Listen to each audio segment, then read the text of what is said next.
Querido amigo, você que nos acompanha continuamente, sabe que estamos estudando a vida dos patriarcas que deram origem ao povo de Israel.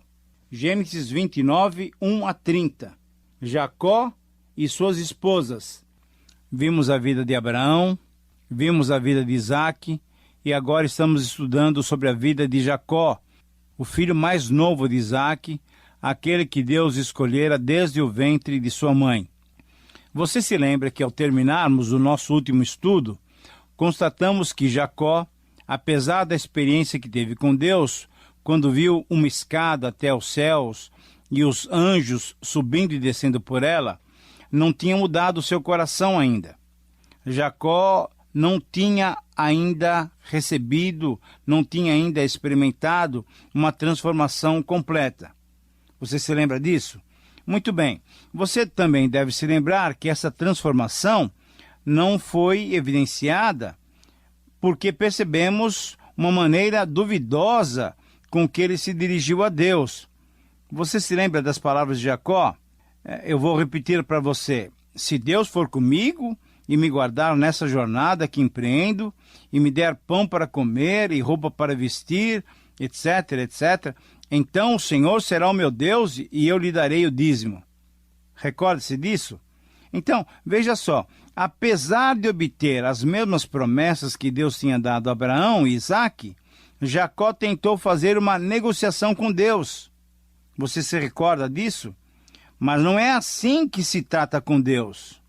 Enquanto Jacó ia para Padã-Arã, percebendo Deus que o coração de Jacó ainda não tinha mudado completamente e desejando Deus que o seu caráter fosse exemplar, então ele permitiu que esse terceiro patriarca fosse experimentando uma situação bem delicada na sua vida para trazer lições, para desenvolver o caráter que Deus queria. E ele então colocou Jacó numa escola, na escola do engano. Ele que era enganador, conforme o significado do seu próprio nome, agora enfrentaria essa escola, a escola do engano, e seria enganado de modo inquestionável por Labão, seu tio, irmão da sua mãe Rebeca. Querido amigo, antes de começarmos a analisar o capítulo 29, vale a pena lermos Gálatas, capítulo 6, versículos 7 e 8. Nos diz assim a palavra de Deus: não vos enganeis, de Deus não se zomba, pois aquilo que o homem semear, isso também ceifará. Esse capítulo vai nos mostrar que ninguém escapa dessa lei. Aqui nesse capítulo, Jacó começa a colher, começa a ceifar aquilo que ele mesmo havia plantado. Todo mal que se semeia aqui, colhe-se aqui, a não ser que haja um arrependimento profundo e verdadeiro. Colher o que se semeia é uma lei universal, da qual o único meio de escaparmos é um arrependimento profundo e sincero. Essa é uma verdade que a Bíblia ensina com muita clareza. Isso é verdade em todos os campos da vida. Lendo a Bíblia, encontramos alguns exemplos. Faraó mandou matar todos os filhos do sexo masculino pertencente aos judeus. E o que foi que aconteceu depois?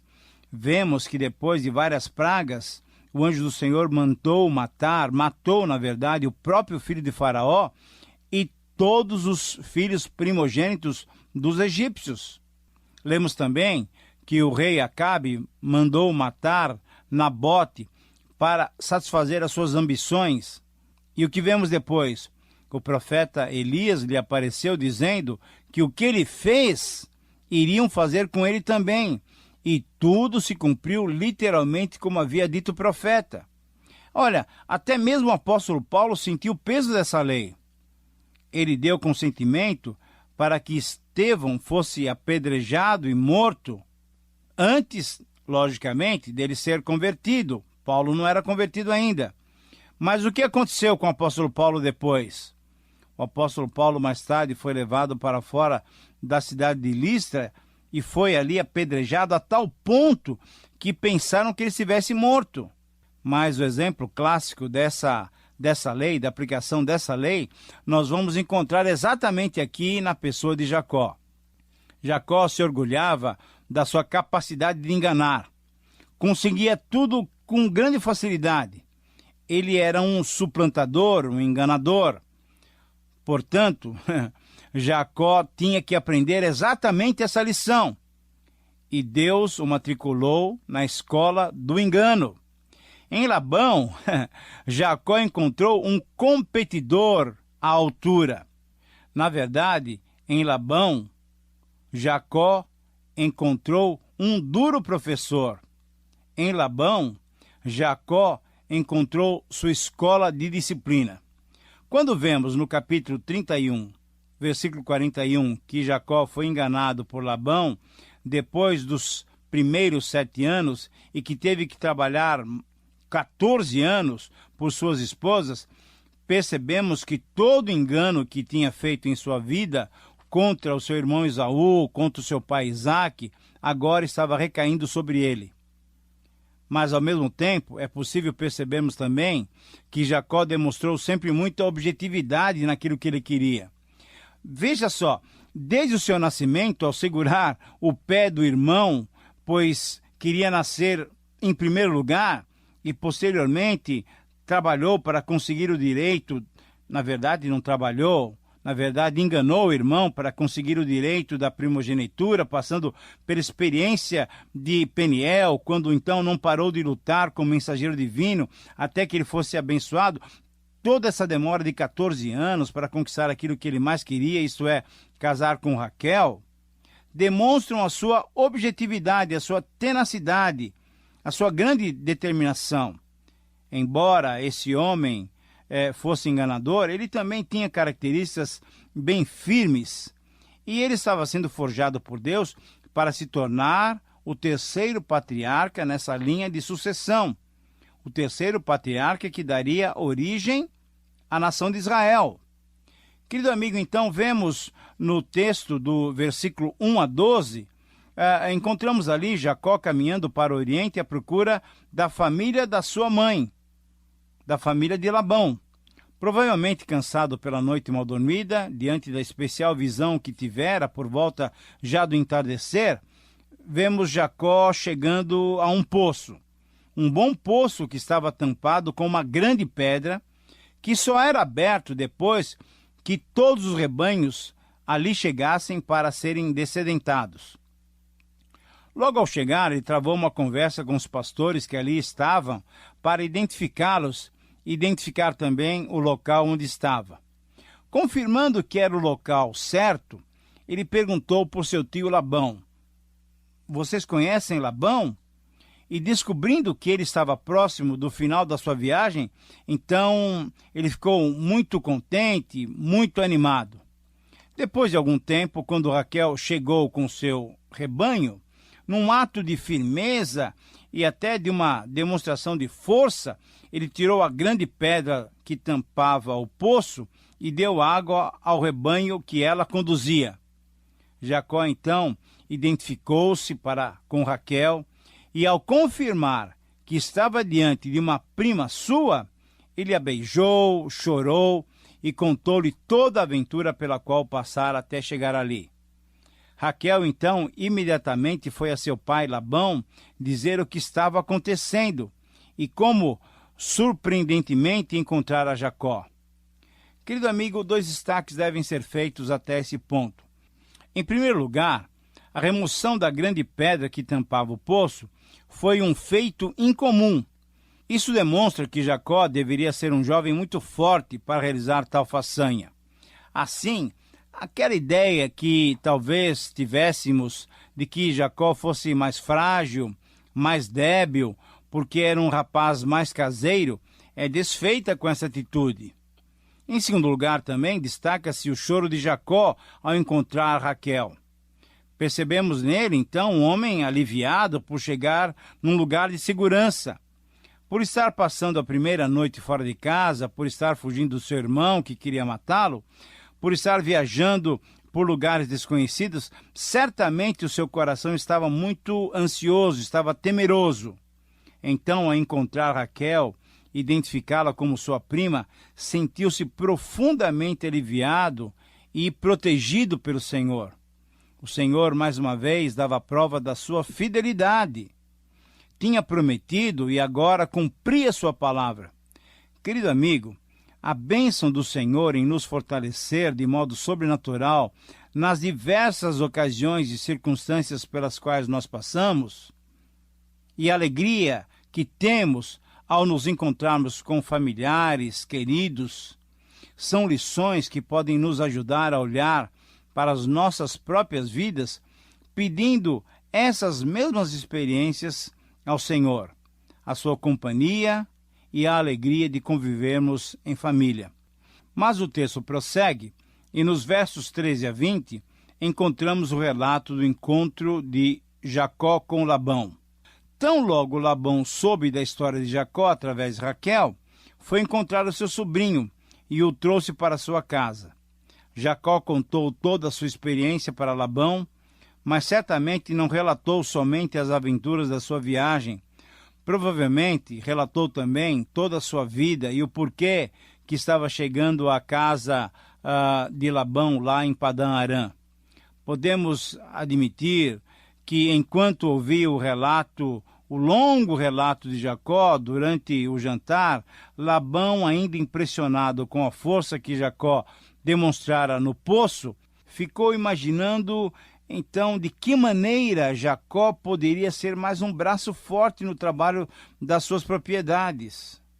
Querido amigo, o texto nos diz que Jacó ficou hospedado com Labão durante um mês. Ficou na casa do seu tio durante um mês. Mas diz também que depois desse tempo, sutilmente Labão, aproximando-se de Jacó, lhe fez ver que aquela situação não era melhor. E diz o verso 15: Depois disse Labão a Jacó: Acaso, por seres meu parente, irás servir-me de graça? Dize-me qual será o teu salário. Amigo, você consegue perceber o tom sutil de Labão, mostrando a Jacó que depois de um mês de folga, agora era a hora dos dois conversarem, resolverem como ficariam as coisas? Labão via que Jacó estava muito interessado na sua filha mais nova, a bela Raquel. Labão percebeu então que era aquela uma boa hora de aproveitar o sentimento de Jacó por Raquel e enredar Jacó numa situação em que ele ficasse trabalhando produtivamente.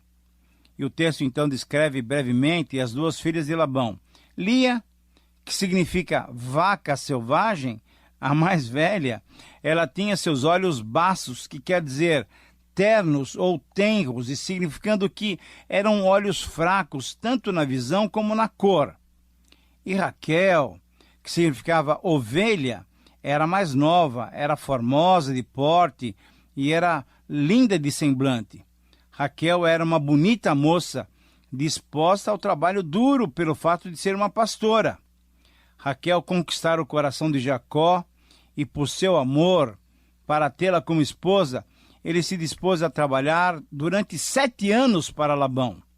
O costume daqueles dias era que o noivo deveria pagar um dote pela jovem com quem queria se casar. E assim, Jacó, sem ter o que oferecer, ofereceu o seu trabalho como pagamento para se casar com Raquel. E Labão, que pretendia o seu trabalho, rapidamente aceitou. Essa porção termina então com o versículo 20, que nos relata, em resumo, o efeito do amor. Assim, por amor a Raquel, serviu Jacó 7 anos, e esses lhe pareceram como poucos dias pelo muito que a amava. Temos aqui alguns destaques a fazer. Primeiro, a sutileza de Labão em dizer a Jacó que ele deveria tornar-se produtivo e que suas férias, seu descanso, depois de um mês, já havia terminado. Segundo, a descrição das duas moças, uma mais bonita e mais disposta do que a outra, lembrando-nos a responsabilidade de todos nós para com o trabalho. E, em terceiro lugar, o efeito do amor é constatado de modo inequívoco, mostrando que, por amar Raquel, 7 anos de serviço pastoril não afugentaram Jacó. Até aquele momento, ele era um rapaz mais caseiro, mas quando comparado com seu irmão, que era um homem do campo, ele era uma pessoa mais tímida, mais delicada. Mas vejam só que, pelo amor a Raquel, ele estava disposto a 7 anos de um trabalho muito sério, de um trabalho pastoril. Querido amigo, encaminhando-nos agora para o final do programa, nos deparamos com os versículos 21 a 30. E nesses versos, creio, temos as mais contundentes situações experimentadas por Jacó. Encontramos aqui, em primeiro lugar, no versículo 21, Jacó, depois de 7 anos de trabalho, pedindo a Labão que fosse concretizado aquele acerto anterior. Jacó queria casar.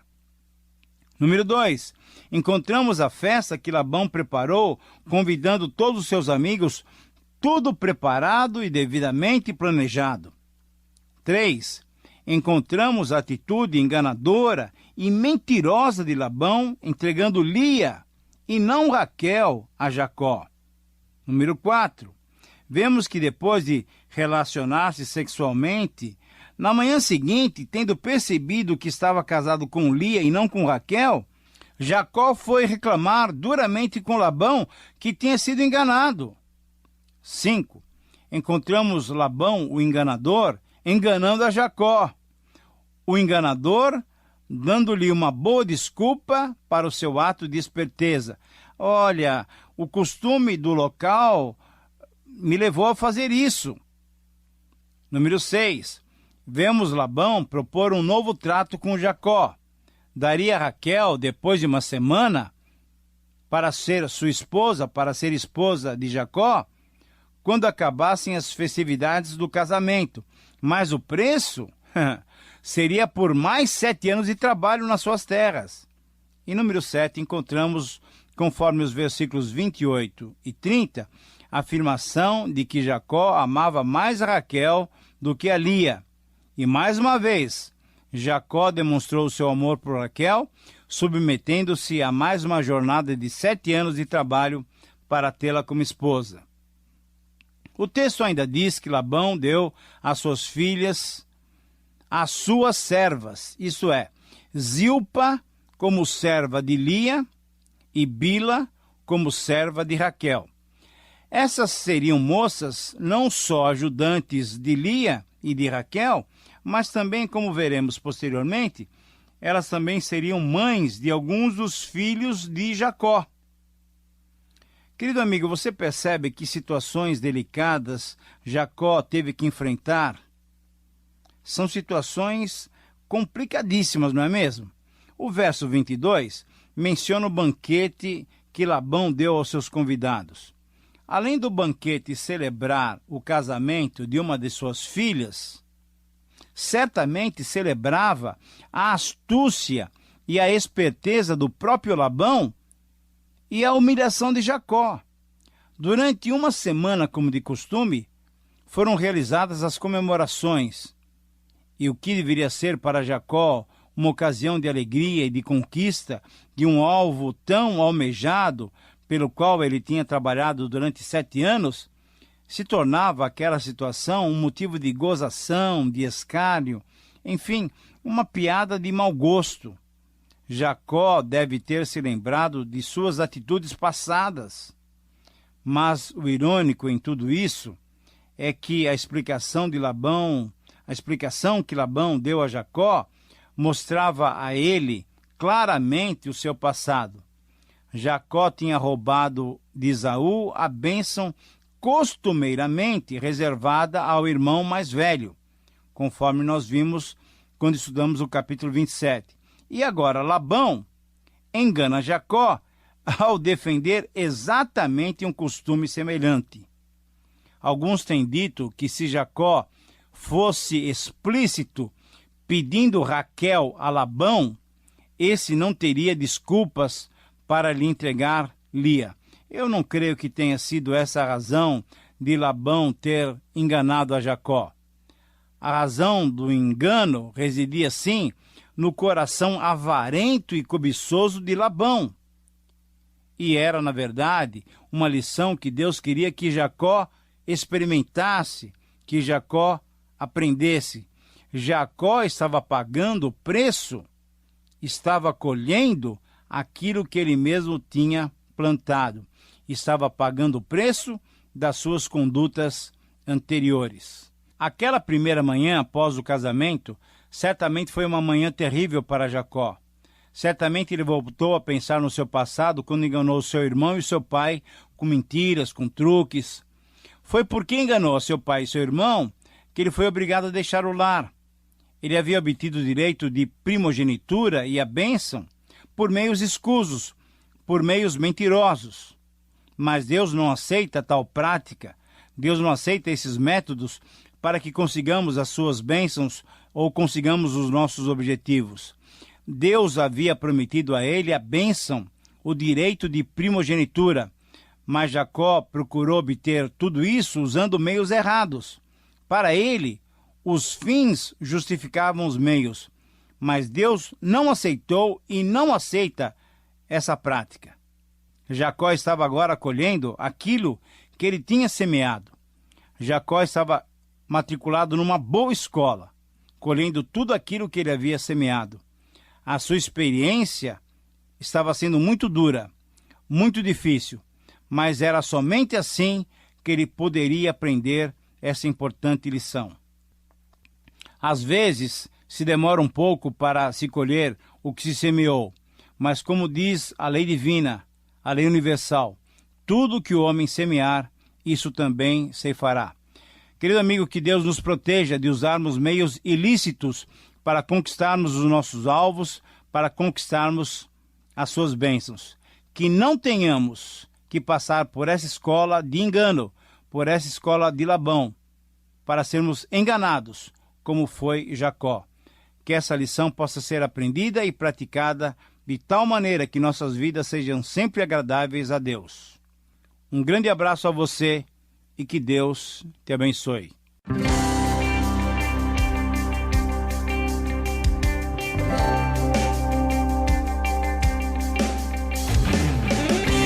Através da Bíblia. Estudo sistemático e detalhado da Palavra de Deus do Gênesis ao Apocalipse. Para saber mais, acesse nosso site transmundial.org.br.